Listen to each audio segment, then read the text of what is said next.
Franck Gehry.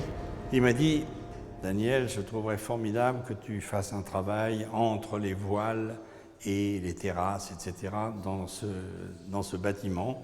Est-ce que tu pourrais penser à un projet ?» Donc ma question, c'est est-ce que tu vois un inconvénient si le projet consiste à toucher directement à la structure en collant des choses sur les vitres? Et sa réponse est « mais écoute, bien sûr, pourquoi pas ?»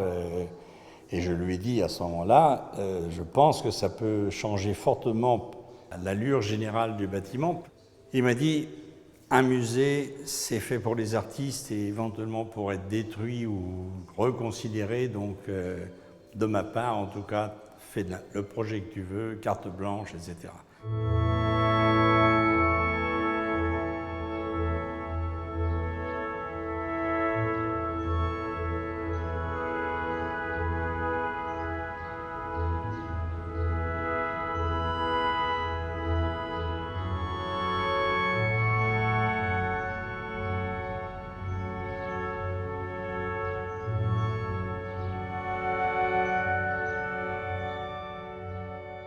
Dans l'esprit de la Fondation et de Bernard Arnault, on a créé depuis le départ l'idée de commandes précises aux artistes pour en effet établir un dialogue qui révèle et sublime aussi différemment l'architecture en même temps que leur propre travail.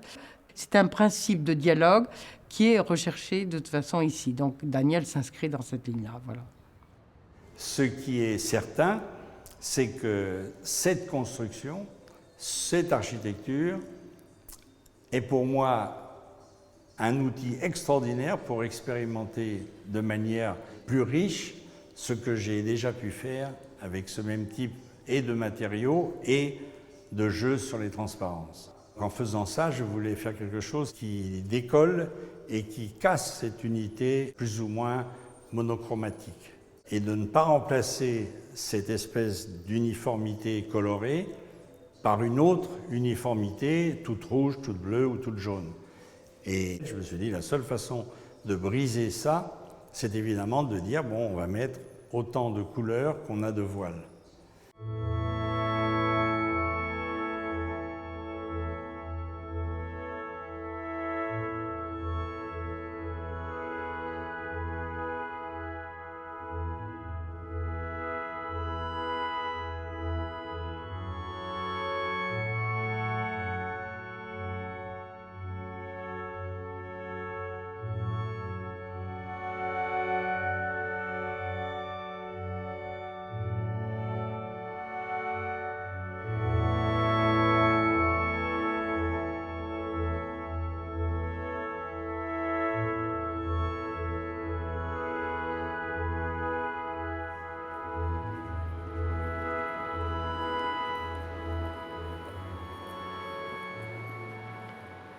L'introduction de la couleur, ça change tout. Parce qu'avant, il y avait un côté très lié à la nature, comme si c'était un voilier, le vent, la nature, mais c'était du blanc. Et là, je trouve que ce qu'apporte Buren, c'est une modernité supplémentaire. C'est quelque chose qui est vraiment, pour moi, l'identité de Vuitton, parce que c'est un oiseau qui s'envole en couleur, comme la mode.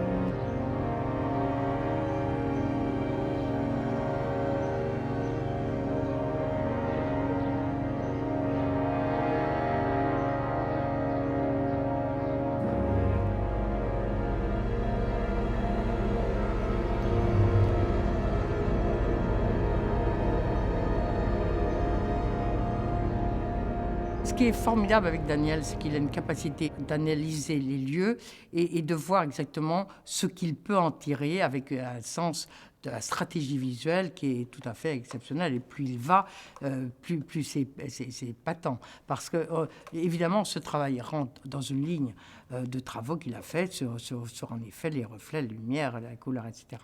Mais là, il y a une spécificité qui tient, en effet, à la spécificité absolue de l'architecture. Donc d'avoir un support pareil, c'est forcément très différent de tout ce qu'il pourra vivre et proposer ailleurs, je pense.